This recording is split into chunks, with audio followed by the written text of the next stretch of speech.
L'embarras du choix, partie 3, chapitre 1.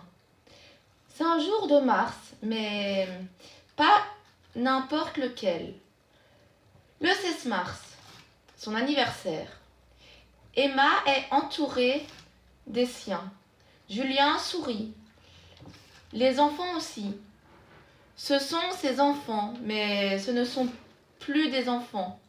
Ils sont dans l'âge flottant entre adolescence et statut d'adulte. La frontière est floue et dépend tellement de la situation. À 23 ans, Lison travaille et vit en couple. Elle mène déjà une vie d'adulte.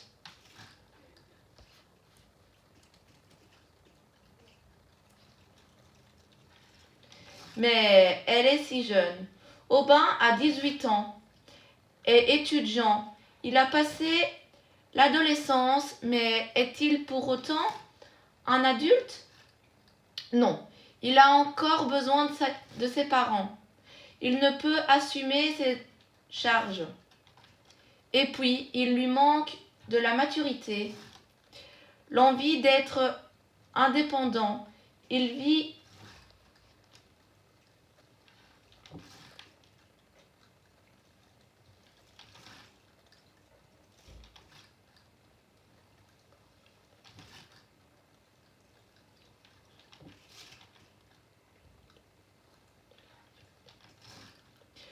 l'envie d'être indépendant. Il vit dans sa chambre d'étudiant en semaine, mais il est bien content de rapporter son linge sale à sa mère le week-end. Un anniversaire est une année de plus. Au compteur. Trop de bougies sur le gâteau qu'on lui apporte. Depuis le passage de la quarantaine, Emma accuse le temps, se trouverait presque vieille. Non qu'elle le soit, mais dans sa vie, il y a bien des choses qui appartiennent au passé, et tout porte à croire qu'il y a plus d'années derrière elle que devant. Elle le sait d'autant plus qu'elle a perdu une amie chère prématurément. Jeanne est partie trop tôt, emportée par un cancer foudroyant. Leur groupe d'amis est comme orphelin.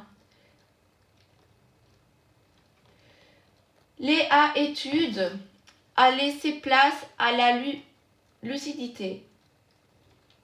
Nul n'est immortel. Quand et comment notre heure sonnera-t-elle? 47 bougies, donc. Emma sourit, prend la pause avec le gâteau devant les appareils rivés sur elle. Souffle et applaudit. Attrape les cadeaux, les déballe un à un. Un nouveau chevalet, une boîte de pastilles, une autre de peinture acrylique. Cela fait 5 ans maintenant que tous les cadeaux qu'on lui destine sont loués à l'exercice de sa passion, le dessin et la peinture. Elle fait aussi de la photo et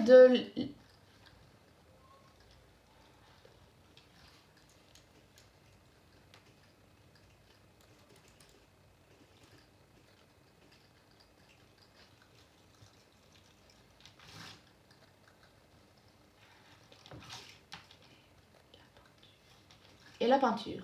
Elle fait aussi de la photo et de l'art floral et même du yoga.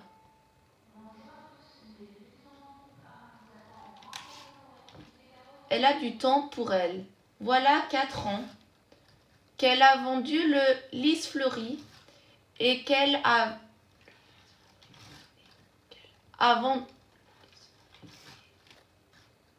et quitter son métier. Julien, passé responsable d'agence, porte sur ses épaules les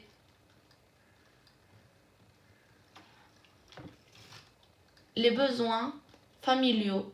Ils vivent confortablement et Emma profite donc d'une vie plutôt agréable de femme au foyer, aux multiples activités.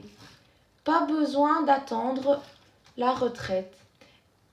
Elle y est déjà en quelque sorte. Emma se sait chanceuse. Elle fait semblant d'être surprise des cadeaux qu'elle a reçus, ce qui amuse l'assemblée. Lison et Aubin lui passent déjà une commande qui d'un dessin, qui d'une peinture. Julien la couve du regard. Dans ce regard, il y a la tendresse qu'un amour de plus de 20 ans. De 27 âges. C'est beau, cela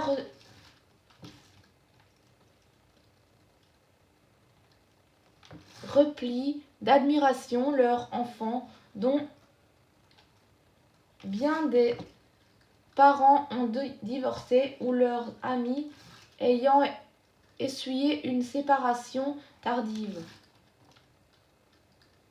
À voir ceux qui sont restés ensemble au prix de bien des sacrifices et qui le regretteront un jour. Quand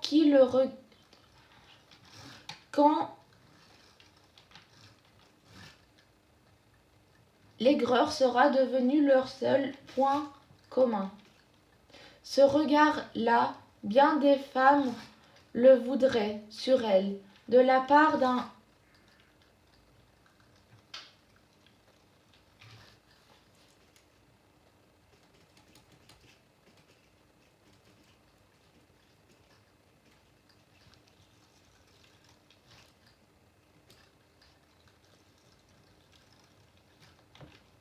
au prix de bien des sacrifices et qui le regretteront un jour quand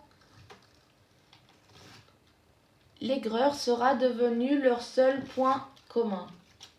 Ce regard-là, bien des femmes le voudraient sur elle, de la part d'un mari.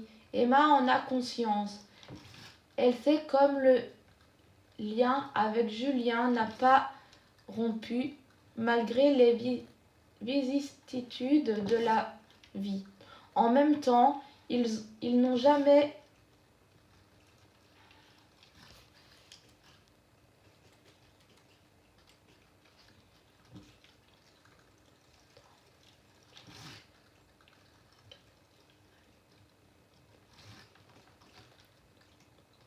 malgré les vicissitudes de la vie. En même temps, ils n'ont jamais vécu de vraies crises, même le passage à la quarantaine s'est fait en douceur. Pas de démon de mide, pas de mible.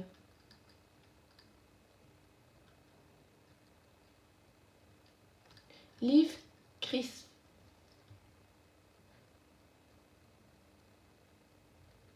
Pas de coup de canique. Dans le contrat, un mariage sans nuages, que bien des gens leur envient. Sauf que, en dehors de ces moments de fête, leur quotidien est d'une banalité affligeante et qu'ils vivent plus en colocation qu'en amour.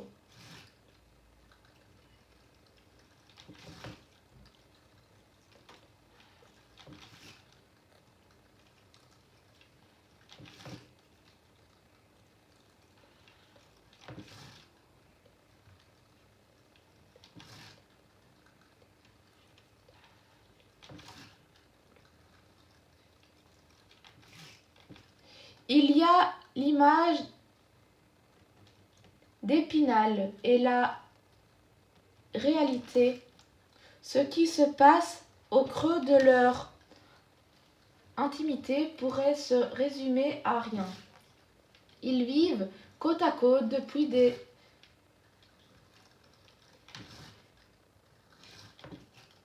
années, mais ne partagent plus grand-chose. Hormis les repas, pas même le lit. Ils font chambre à part, d'abord au fond, au prétexte de fuir les ronflements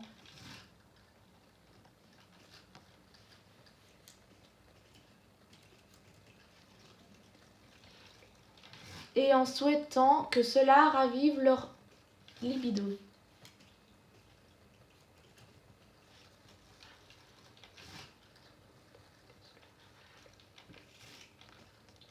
Puis pour s'y réfugier, chacun dans leur entre leurs chambres sont comme deux territoires étrangers qui ne communiqueront même pas.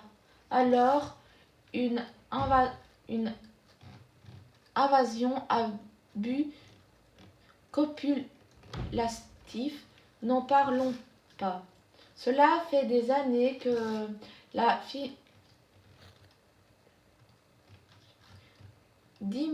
dimension charnelle s'est retirée de leur mariage.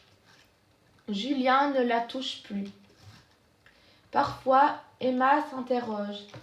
Peut-être qu'il comble ses besoins ailleurs, mais non, c'est impossible.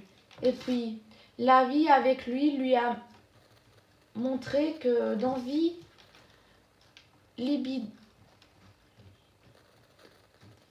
libidineuse, il n'en avait que mieux. La bagatelle, finalement, ce n'était pas trop son truc. Parfois, elle se remet en question. Où est sa responsabilité, sa faute à elle? A-t-elle été trop mère, trop chef d'entreprise, trop fait du logis et pas assez femme? Les devoirs féminins ont un air de quadrature du cercle qu'il est difficile de mener de front. Tant de batailles. Julien ne la touche plus, ou presque, la prend très rarement dans ses bras, juste s'il sent qu'elle en a un besoin particulier ou vital à un moment donné. Ne l'embrasse plus sur la bouche. Parfois, il applique juste un petit baiser charmant, mais sans saveur, sur ses cheveux. Voilà ce qu'est devenu sa tendresse. Voilà ce qu'est devenu leur amour. C'est mignon, c'est joli pour un œil extérieur, mais c'est tout. Était-ce si prévisible, cette évolution de leur couple? À bien y réfléchir, elle aurait pu s'en douter. Julien n'a jamais été un passionné. Tant mieux, peut-être, car la raison est une meilleure alliée dans la construction d'une vie de couple. Mais le corps d'Emma s'est endormi dans une douce torpeur qui le plonge dans l'innocence de l'enfance. Son cœur aussi s'est endormi. Il bat un temps sur deux, suffisamment pour vivre, juste pour accomplir son devoir cardiaque, sans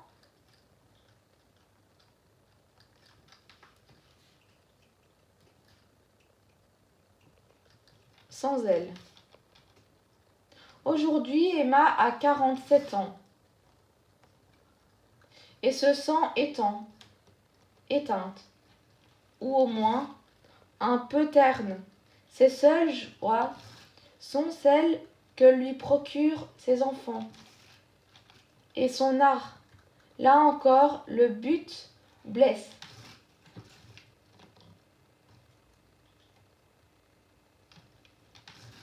Et les enfants sont partis.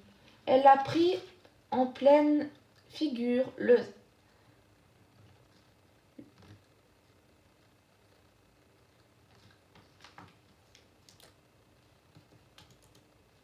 symptôme du nid vide.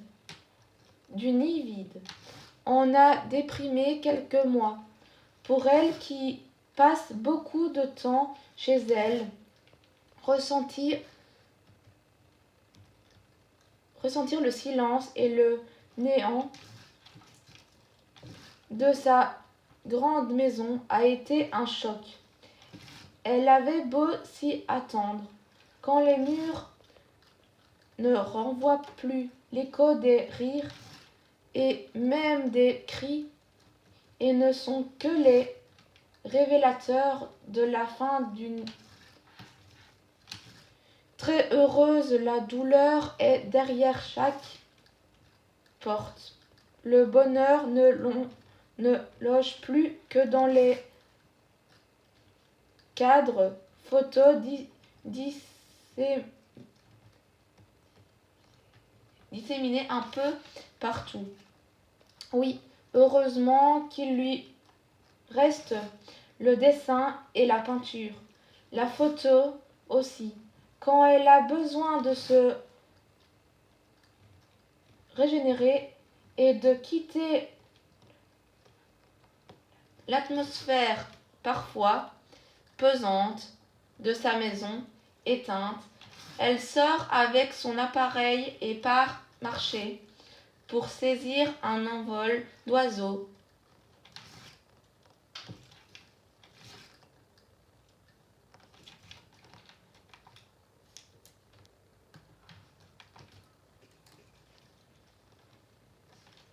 Les eaux calmes ou bruissantes de sa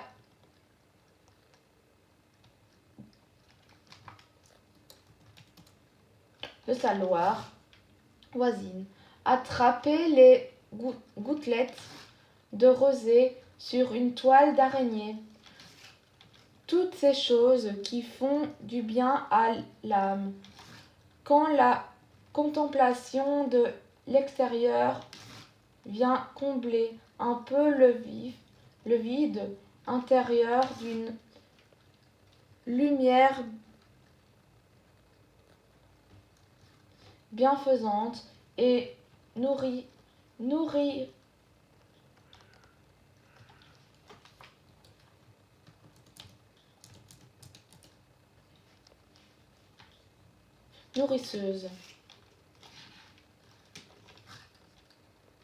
Louise, mère du marié, 56 ans.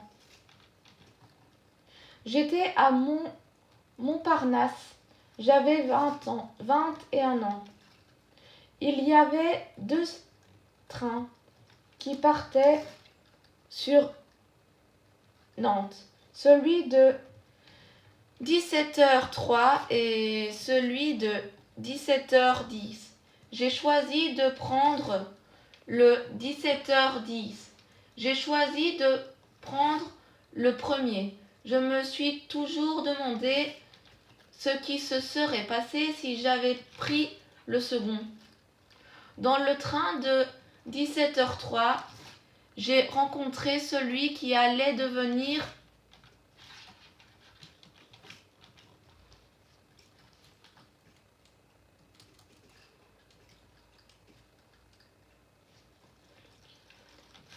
mon mari.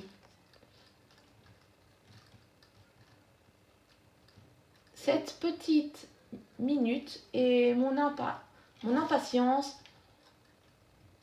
ont décidé de ma vie. J'aurais peut-être dû prendre le second. En fait, je l'ignorais, mais j'ai la tentation de l'ignore, mais j'ai la tentation de croire que ma vie aurait été meilleure si j'avais pris celui-là. En tout cas, elle aurait été différente. Aurais-je été moi-même différente? Que serais-je devenue si j'avais pris le 17h10? Quel aurait été mon destin? Je me suis souvent posé cette question. Elle n'a pas de réponse. Elle ne peut que susciter la rêverie. Gilles était séduisant, c'est vrai. Il m'a plu, c'est vrai aussi. Mais vivre avec lui n'a pas toujours été un cadeau. Heureusement, il y avait les enfants. Quelle tristesse, ce nid vide, laissé par leur absence. J'espère qu'ils me donneront de gentils petits-enfants qui égayeront les jours ternes de la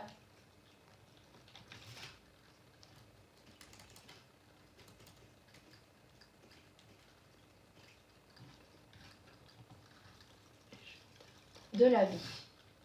Auprès de ces hommes austères avec lesquels je vis depuis 37 ans.